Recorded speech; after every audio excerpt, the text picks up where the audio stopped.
Well, ladies and gentlemen, it's getting close to the holiday period now. And to be honest, I really didn't want to have to sit here making videos like this. But unfortunately, there's a lot of news going on out of Bondi Beach. And to be honest, I really think we need to talk about it because a lot of it has lessons for us.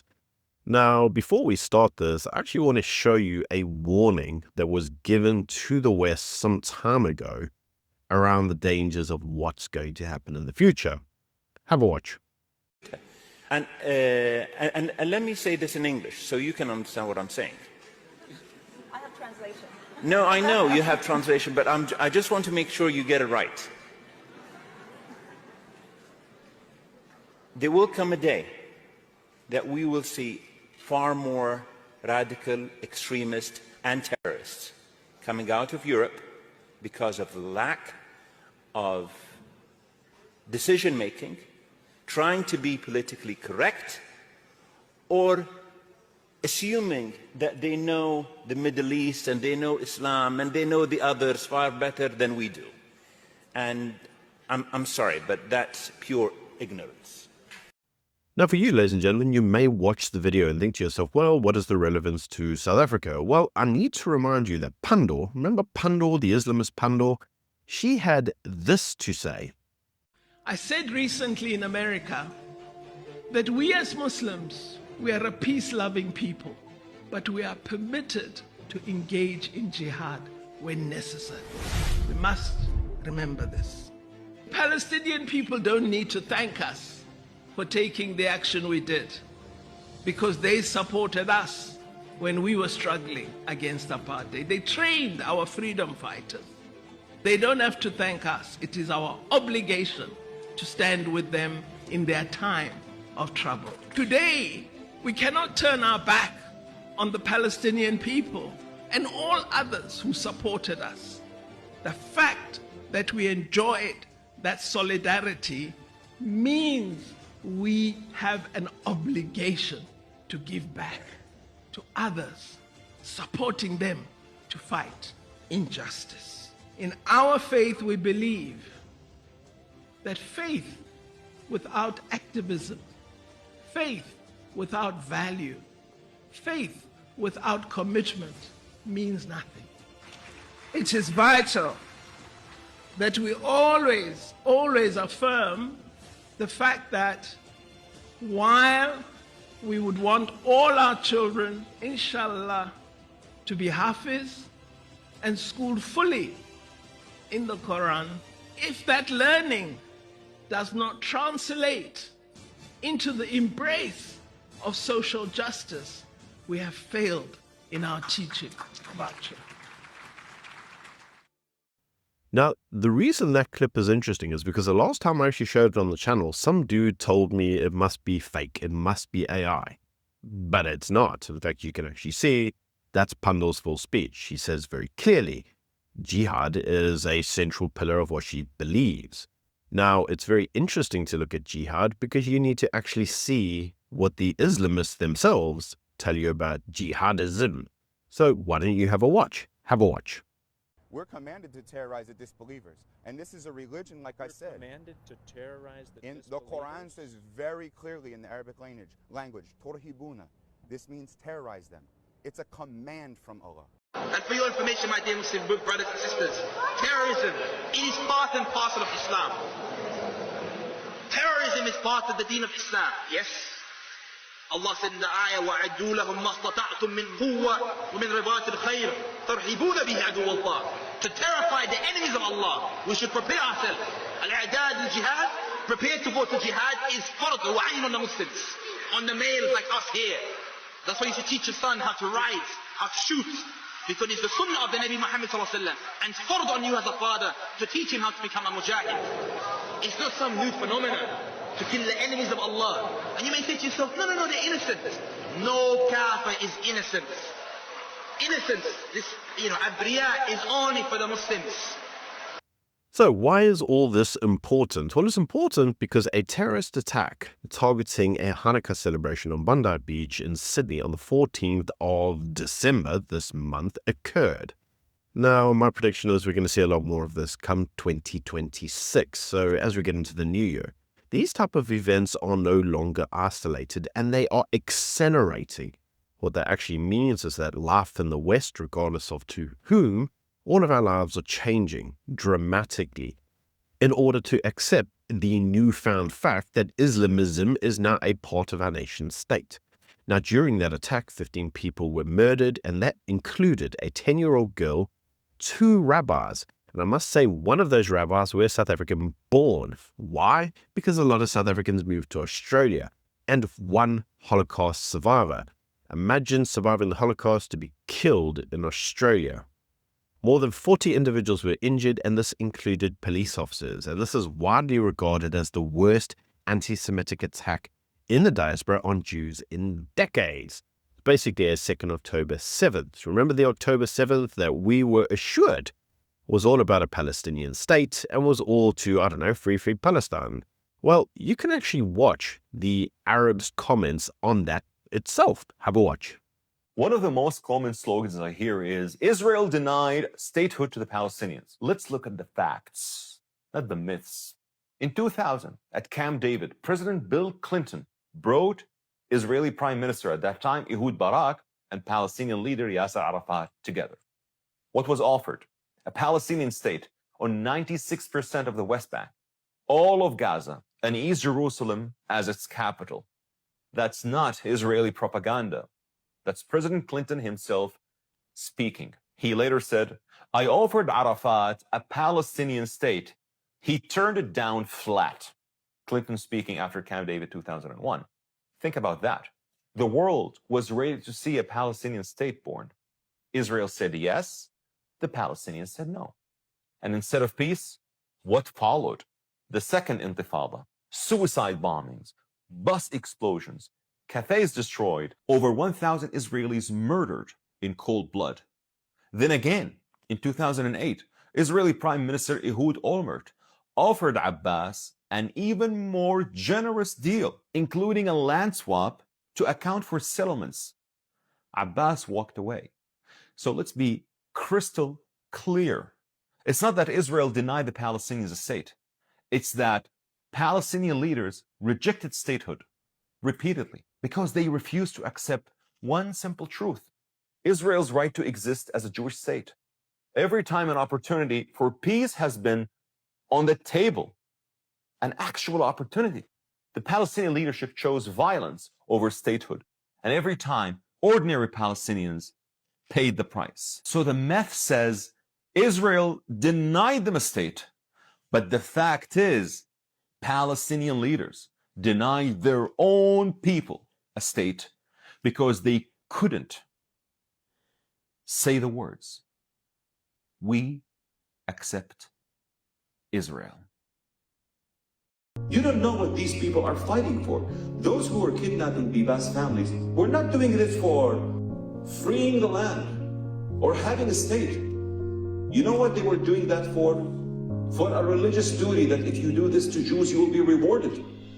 And if they are killed, you'll go to heaven. This is what not many people want to hear. But this is the truth and this is the fact. It was never about building a state. It was about killing Jews to be rewarded. Listen to those who know. Listen to those who defeated this kind of hate.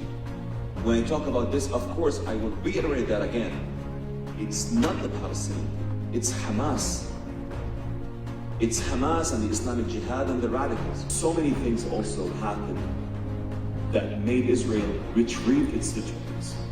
It really retrieved its deterrence. Of course, nevertheless, what happened on that day was disastrous, and the war that followed is an ugly war. I almost say it's an ugly war. Of course, we show empathy to those innocents who died on that day. I mean, in this war, the Palestinian people and the innocent Gaza children, no one would be happy about that unless they are monsters. But let's put the blame where the blame belongs. Let's put the blame on who deserves to be blamed. And I will be very honest with you. The blame should be solely on Hamas, solely. The Palestinian people are amazing people, very well educated among the Arabs, and they deserve a better leadership. I say this to my European friends, I say this to the decision makers. If you ever feel the pressure of recognizing a Palestinian state, please, please, make it conditional. you should never rush into this kind of recognition, while those in power would bring lots of troubles to the Palestinians first and then to the region. You want to recognize a Palestinian state? For those European countries who haven't recognized it yet, make it conditional. And let me quote the statement by the Prime Minister of Singapore, because he made it ethically correct. He said, "We will recognize the state of Palestine when it has an effective government that accepts Israel's right to exist and categorically renounces terrorism. While the PA administers the occupied West Bank, it does not de facto rule Gaza, because Gaza is ruled by Hamas." Now, the actual perpetrators were a father aged 50 and a son aged 24. Now, the father was killed by police at the scene, and the son was critically injured, although later charged. Now, the charges have come out, and they are 15 murder charges, terrorism offenses, and firearms charges, with a potential life imprisonment if convicted. And I like that word, potential. That's exactly what the reports say. So, what? We give them a reduced sentence for good behavior? I don't know. It's Australia, who knows? In any case, the terrorists themselves recorded videos before the attack in which they sat in front of ISIS flags, recited Quranic passages, and explicitly condemned Zionists. Now, we need to keep on top of that word as justification for the attack. Now, police and commentators have concluded that the word Zionist is used now as a code word for Jews, and the attacks themselves were ideologically motivated by anti-Semitic terrorism. Now, this is really important because the code word Zionist now is just synopsis for Jews. We're seeing this even in Cape Town, where Cape Town said that they were anti-Zionist. That's the UCT, University of Cape Town. Zionist is the new code word. In fact, we can actually see in Sydney a deranged woman on a university campus targeting Zionist Jews for simply standing around being Jewish. In fact, have a watch. We are the Semites. Do you know what you guys, do you know what Zionism has done? And you a Zionist? And you're a Zionist? And you're a Zionist? We're just here being Jewish on campus. We're not saying anything political. Shredding. In your name, they're shredding children bits of bit. Are you a Zionist? We're not saying anything political. We're just existing as being Jewish. Christian Zionists are the most disgusting thing that has ever walked this earth. I have a glass. I have a glass. I'll show you. I am a Semite. I am a Semite. I am the real Semite. I am the indigenous Palestinian. I am the indigenous Palestinian from that land. The framing of Jews as Zionists isn't the only thing that's occurring. What's now occurring is that human rights and international law is now being used as a language to launder hatred. So they're using international law and human rights ideas as the weapon used in order to bludgeon the Zionists. Now, when left unchallenged, this often escalates into real-world violence, and that's exactly what we're seeing. Individuals get approached with the idea of, you're a Zionist and you're trying to perpetrate mass injustices and genocide and what. And if you just stand there and stare at the individuals, then it usually escalates into violence. In fact, we've actually seen this in the last few days where an individual, a Jewish individual, was beaten unconscious whilst in Cyprus on holiday whilst talking Hebrew on a phone. That's all he did. He was talking to a mate in Hebrew and he was beaten to a bloody pulp. Well, what?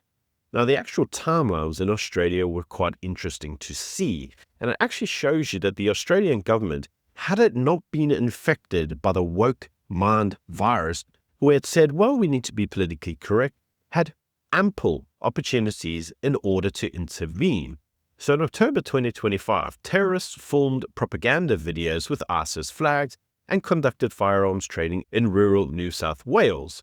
Now, from November 1st to the 28th, they traveled to the Philippines and stayed in an area also known as a hotspot for Islamist groups. Now, from December 22nd to 21st, they rented an Airbnb in Sydney, and on December 12th, they conducted reconnaissance of Bondi Beach, scouting shooting positions. And then obviously they conducted the shooting, or the day of the attack, on the 14th of December, where they transported weapons, flags, and explosives in a silver Hyundai, displaying ISIS flags on the vehicle. They then opened fire at around 6:47 p.m. They threw 4 homemade bombs, 3 pipe bombs and 1 tennis ball-sized bomb, and the bombs all failed to detonate. But had they done so, the casualties would have been much higher. Now, all of this is important because we are frequently seeing Hezbollah flags and ISIS flags even on South African soil, where many of the Free Palestine protesters are protesting. In fact, a few days ago, Joe Emilio actually filmed an encounter he had with a group trying to boycott the Kifness and his concert, and during that exchange, we're seeing exactly what I've just described. We see the support of Zionists, and then it's all the human rights language, and then when you don't respond, they resort to violence, and Joe actually captured all of that on camera. Now, we all know about the famous Muslim bystander who rushed a gunman and wrestled a rifle from one attacker, but what you also don't know is that there were 2 elderly individuals who were the first to confront the attacker, and that was Boris and Sophia Gurman, 2 elderly Jewish individuals who confronted the terrorists, and they were unarmed. The terrorists were armed. Boris managed to actually seize one of the guns, but were then fatally shot and died in each other's arms for, well, trying to get the guns off the attackers. They then went on to do the attack. Obviously, you've seen the videos of Ahmed, the Muslim bystander who wrestled the firearm. But what you would have also known if you had watched that video closely is that another individual had also attempted to rush the attacker and was shot several times, namely a Geffen Bitten, who was an Israeli visitor. Yes, an Israeli visitor was actually one of those who charged, and he had not actually been mentioned in the media. Now, he actually currently remains in critical condition after receiving multiple surgeries for the shooting that occurred on him. Notice that no money has been raised for him. But in any way, the PM of Australia initially avoided an apology to the Jewish community, although later issued a belated, widely criticized apology. In fact, his actual approval ratings in Australia now are like -9. Everybody wants him to go. And he announced proposals to reforms on the state that would somehow alleviate this occurring in future. That includes new hate speech laws, new hate symbols laws, and new hate preaching laws. New South Wales, their government, actually is also proposing tougher gun laws and making citizenship mandatory for firearms licenses. Now, because of the state of Australia, the memorials themselves had to be held underneath heavily armed police guard 1 week later. Yes, imagine you can't even go to a memorial without having half the armed forces there to keep you safe, but this is the state of play that we're in. Now, everybody with a brain cell should notice that the actual problem here is, well, it's Islamism. It's extreme Islamist ideology that's being imported to the West. These ideas are not compatible with the West. They do not want to come to the West and be your friend. In fact, have a watch. You cannot be Muslim more than me. You will not be more Arab than I. So why is it that I banned the Muslim Brotherhood and you haven't? Why is it the fact that Islamic Relief is banned in UAE and it's banned in Mecca, but is allowed in Paris and in London? A person that lives in Dubai, a Muslim person from the same background of the person that lives in France or in UK, third, fourth generation here, they're still open mind, they're still Muslim, they're still conservative, yet they're not radical. They're not supporters or glorifiers of terrorists. But a person who is a Muslim living all the way in France or Britain is more radicalized and is more, there is more likely that he's going to become a member of the ISIS or a Muslim Brotherhood terrorist organization. It's the fact that the West, up to this point, the media is justifying the existence of, for example, Islamic Relief as a charity organization in UK or in the West. Why? It's not a charity organization. It's a foundation or an organization that steals the money from the West, the pockets of the people who are willing to help. Yet he takes that money and he gives it to organizations, terrorist organizations in the Middle East, under the name of a school and hospitals. But those schools are run by actual Islamist terrorists who fund and support even Hamas.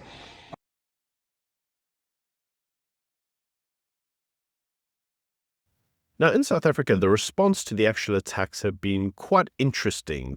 The Ahmed Kathrada Foundation described the attack vaguely as an attack on a Jewish religious festival, and they claimed that the motive was unknown, shifting focus to anti-Israeli rhetoric and Gaza. I mean, obviously that's what they say. They go, we don't know what happened there. It was just an attack on a religious festival. Despite the actual courts in Australia noticing they were reading Quranic verses, they said they were doing this to kill Jews, and it was clearly an anti-Semitic attack.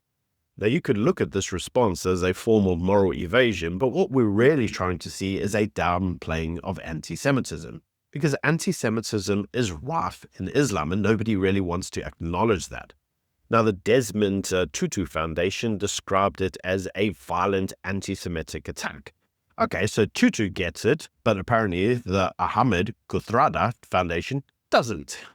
In any case, the Global Imams Council, yes, I didn't know that was a thing, but apparently it is, well, they condemned the attack as barbaric anti-Semitic terrorism, calling on Muslims to confront extremism internally, and stated that being silent was being complicit in the attack itself. So yes, again, in South Africa, we seem to be completely oblivious to what the actual motives of the attack were, but everybody else seems to understand this, and again, it shows that in terms of South African leadership, yeah, our leaders are retarded, but you already knew that.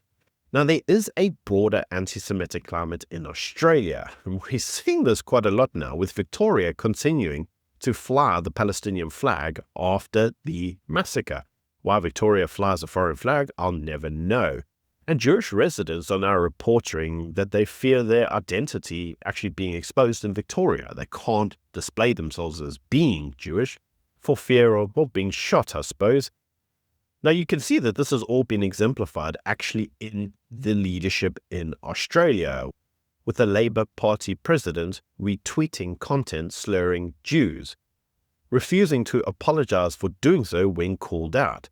Now, this has all been seen as evidence of the normalization of anti-Semitic rhetoric in Australia, and we can now see what the actual consequences of that are going to be for the West as a whole.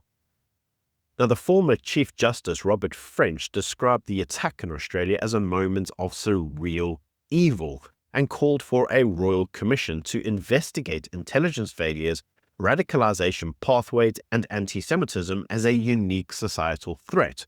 But I must stress, the threat is coming from Islamists. If you want to stop this from occurring, you need to either stamp out Islamism, which I would challenge you to do, because many in the Islamic world suggest that Islamism is a core tenet of their beliefs.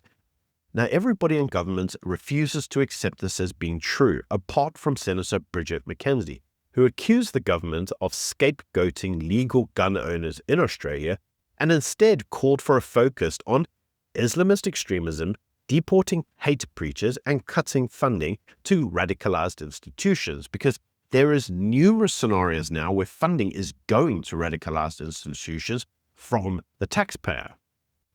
Now, the Israeli Prime Minister Netanyahu has said that there were repeated warnings given to Australia about the Jewish community being targeted, and he urged earlier and firmer government action. But we are seeing again in the West, governments are unable to counter the threat of Islamism.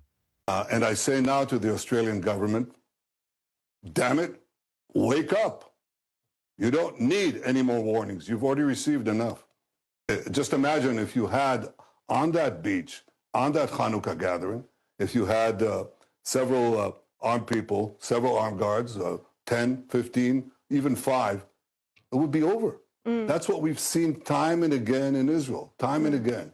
And that saves the day. And I think that's required right now. The world has changed. Recognize the change. They hate Israel. Let me tell you, they hate Jews.